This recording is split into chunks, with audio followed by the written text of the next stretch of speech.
इस इमेज को ध्यान से देखिए। दूर से देखने पर लगेगा कि ये तो लैंडफिल है, कचरा है, बट ये कचरा नहीं, ये कपड़े हैं। यस, चिले के एटाकामा डेजर्ट में इतने कपड़े डंप होते हैं कि वो अब स्पेस से भी दिखता है। इस डेजर्ट लैंडफिल में 60,000 टन कपड़े हैं जिसे आप स्पेस से भी देख सकते हैं। इनमें कोई डिफेक्ट नहीं है, ये अच्छे खासे कपड़े हैं। इनमें प्रॉब्लम बस ये है कि इन्हें किसी ने नहीं खरीदा और फैशन इंडस्ट्री ने इन्हें रिजेक्ट कर दिया। ऐसा ही एक टर्म कीनिया में भी है। मुझे ये समझ नहीं आता कि अच्छे खासे कपड़े फेंके क्यों जाते हैं। मैंने थोड़ा रिसर्च किया तो मुझे पता चला the dark truth of fashion. कपड़े, फैशन, लाइफस्टाइल, आज की दुनिया में इन चीजों की हद से ज्यादा कीमत है और ये कीमत चुकाने के लिए सिर्फ पैसे काफी नहीं, दुनिया के 10% एमिशंस के लिए फैशन इंडस्ट्री जिम्मेदार है। आज का वीडियो इसी फैशन इंडस्ट्री के एक ट्रेंड के बारे में है जो हमारी पूरी दुनिया को डिस्ट्रॉय करने वाला है। बात हो रही है फास्ट फैशन की। क्या होता है फास्ट फैशन, इसका हमारी लाइफ पर क्या असर होता है और इससे हमें क्या फर्क पड़ता है। हम दुनिया के प्रॉब्लम्स को एक आसान भाषा में आपके सामने लाना चाहते हैं और उनके बारे में सोल्यूशंस भी डिस्कस करना चाहते हैं। अगर आपको हमारी बातें अच्छी लगती है तो प्लीज चैनल को सब्सक्राइब या फॉलो करना ना भूलिए। ये आपके लिए तो फ्री है लेकिन इससे हमारी बहुत हेल्प होती है। चैप्टर 1, क्या है फास्ट फैशन। आज ग्लोबल फैशन इंडस्ट्री $2.5 ट्रिलियन की हो चुकी है। दुनिया का सेकंड रिचेस्ट इंसान एक फैशन ब्रांड का मालिक है। अगर एक ग्राफ पर फैशन इंडस्ट्री की ग्रोथ को देखे तो एक ट्रेंड साफ दिखता है। 1900 से लेकर 1950s तक फैशन इंडस्ट्री काफी स्लोली ग्रो हुई, लेकिन पिछले 25 सालों में इंडस्ट्री 230% से ग्रो हुई है। ये चमत्कार हुआ कैसे? फास्ट फैशन से। फास्ट फैशन यानी वो स्टाइल जो फास्ट मूव करते हैं, ट्रेंड में जल्दी आते हैं और उतने ही जल्दी ट्रेंड से चले भी जाते हैं। ये पूरी तरह से एक वेस्टर्न कॉन्सेप्ट है। पहले फैशन के 4 सीजन्स हुआ करते थे, spring, summer, autumn and winter. Western देशों में 1980s तक वेदर के हिसाब से फैशन बदलता था। द पॉइंट वाज सिंपल, गर्मी में कोट नहीं पहन सकते और विंटर्स में बॉक्सर्स पहनकर रास्तों पर नहीं घूम सकते। फैशन वाज यूटिलिटेरियन, लेकिन 1990s आते आते ट्रेंड बदल गया। 3 महीनों बाद चेंज होने वाला फैशन कंपनीज को काफी स्लो लगने लगा। अगर लोग 3 महीने बाद शॉपिंग करने लगे तो प्रॉफिट कैसे हुआ? इसलिए इंट्रोड्यूस हुआ फास्ट फैशन। इस कॉन्सेप्ट ने एक साल में 4 सीजन्स नहीं, एक साल में 12 सीजन्स लाए। हर महीने नए फैशन शोज की और नया नया स्टाइल इंट्रोड्यूस किया। ये मॉडल सुपर्ब था। ज्यादा स्टाइल्स यानी ज्यादा सेल्स यानी ज्यादा प्रॉफिट्स और ज्यादा प्रॉफिट्स यानी कंपनीज मालामाल। प्लान तो बढ़िया है। वॉटसन एंड वुल्फ कहते हैं कि यूरोप में साल 2000 के आसपास साल में 2 फैशन कलेक्शंस लॉन्च होते थे। 2011 में ये नंबर 5 कलेक्शंस पर ईयर हो गया। अब H&M जैसे ब्रांड्स 12 से 16 कलेक्शंस हर साल लॉन्च करते हैं और Zara जैसे ब्रांड्स तो 24 कलेक्शंस, यानी लिटरली हर 15 दिनों में फैशन बदलती है। लेकिन इस प्लान को सक्सेसफुल करने के लिए 2 चीजें इंपॉर्टेंट थी। एक कि मैन्युफैक्चरर्स कपड़े जल्द से जल्द बनाए और दूसरा कि कस्टमर्स कपड़े उतनी ही जल्दी डिस्कार्ड भी करें।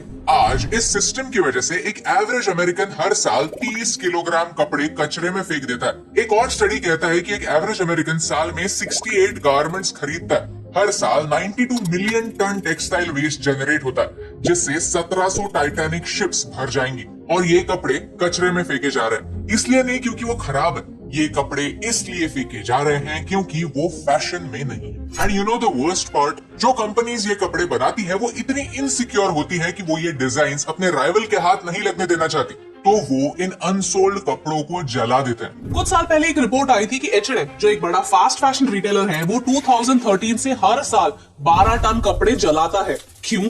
एक्सक्लूसिविटी मेंटेन करने के लिए। नया स्टॉक आए तब शेल्फ्स पर पुराने कपड़े ना दिखे, इसलिए ताकि लोगों को लगे कि उन्हें ये कपड़े अभी के अभी खरीदने हैं, नहीं तो वो आउट ऑफ फैशन यानी आउट ऑफ स्टोर चले जाएंगे।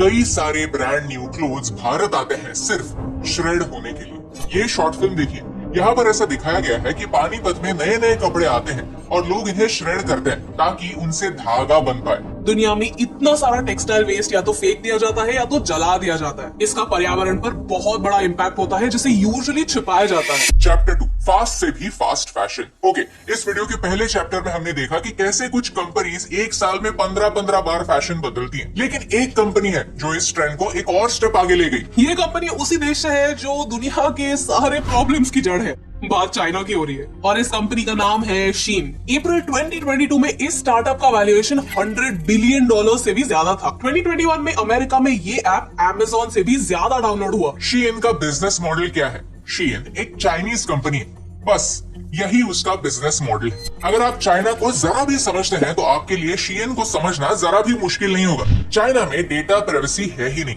शीन इसी लूप होल को एक्सप्लॉइट करता है। शीन इंटरनेट पर देखता है कि कौन से कपड़े ट्रेंड कर रहे हैं, फिर वैसे ही कपड़े सस्ते दामों में बनाता है और चाइना से ही सीधा वेस्टर्न देशों को बेचता है। कई छोटे डिजाइनर्स कहते हैं कि शीन कंपनी ने उनके डिजाइन्स चुराए हैं। लेकिन कंज्यूमर्स को इससे फर्क नहीं पड़ता कि कपड़े डिजाइन किसने किए हैं, क्या ओरिजिनल डिजाइनर को उसकी मेहनत का फल मिल रहा है या नहीं। उन्हें बस इस बात से फर्क पड़ता है कि उन्हें कपड़े कितने सस्ते और कितने जल्दी मिलते हैं। That's it। लेकिन कपड़े सस्ते हैं इसका मतलब ये नहीं कि उसके पीछे कोई कॉस्ट नहीं।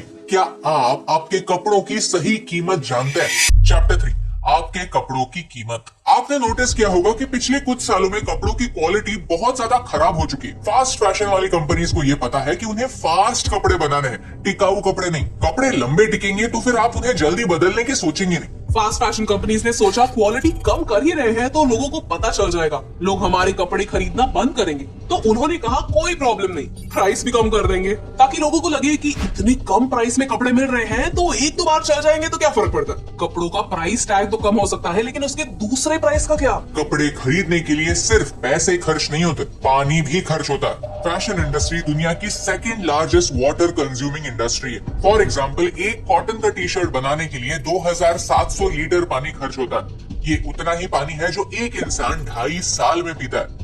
एक जीन्स बनाने के लिए उतना ही पानी यूज होता है जितना आप 10 साल में पिएंगे। ये है अरल सी, जो कजाकिस्तान और उज्बेकिस्तान के बीच में एक लेक है। ये एक जमाने में दुनिया की लार्जेस्ट लेक में से एक हुआ करती थी, लेकिन आज ये लेक कंप्लीटली ड्राई हो चुकी है।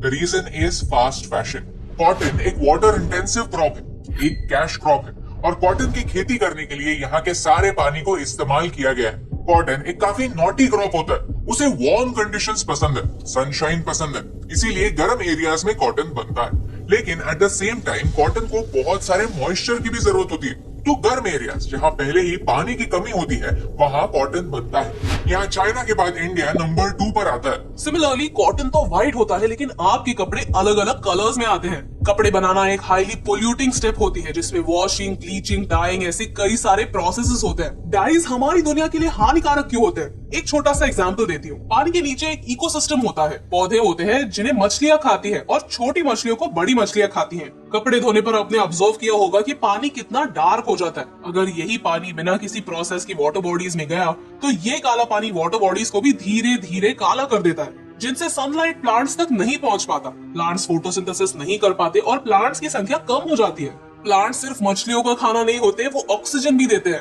पानी में होने वाले प्लांट्स कम हो जाते हैं तो पानी में होने वाला ऑक्सीजन भी कम होता है। टेक्सटाइल डाइज टॉक्सिक होते हैं, उनमें कार्सिनोजेंस होते हैं। डाइंग के प्रोसेस में 15 to 20% डाइज कपड़ों से बाइंड नहीं होते और पानी में मिक्स हो जाते हैं। ये वेस्ट वाटर कोई पीता नहीं लेकिन खाता जरूर है। क्या हम वेस्ट वाटर को खाते हैं? यस, क्योंकि ऐसा वेस्ट वाटर अक्सर इरिगेशन के लिए यूज होता है, यानी ये टॉक्सिन्स, ये कार्सिनोजेंस हमारे खाने के थ्रू हमारे ही बॉडी में पहुंचता है। एट द सेम टाइम जब कंपनीज ये कपड़े जलाते हैं तो उससे होने वाले एमिशंस भी हवा को दूषित करते हैं। आजकल मेजरली सारे कपड़े पॉलिएस्टर से बनते हैं जो एक मैन मेड फाइबर है। पॉलिएस्टर किससे बनता है? Crude oil. तो जब ये कपड़े जलते हैं तो इनडायरेक्टली वो क्रूड ऑयल जलाने जैसा ही होता है। बाहर से सुंदर दिखने के लिए हम अंदर से बर्बाद हो रहे हैं, यही सच। Chapter 4 conclusion. सी, इस वीडियो का पॉइंट आपको शॉपिंग करने से रोकना नहीं है। ये सारे पैसे आपके पैसे, आपने मेहनत से कमाए हुए पैसे, तो इन्हें कैसे खर्च करने चाहिए ये बताने वाले हम कौन होता है। We should spend the money on things that matter to us and if fashion matters to you, spend money on fashion. It is totally. और यही इंपॉर्टेंट बात आप तक पहुंचाने से मुझे फर्क पड़ता है। हे दोस्तों, thank you so much for watching this video till the end. अगर आपको ये वीडियो अच्छा लगा तो वो लाइक बटन प्रेस कीजिए। ऐसे ही और वीडियोस देखने के लिए चैनल को सब्सक्राइब करना ना भूलिए।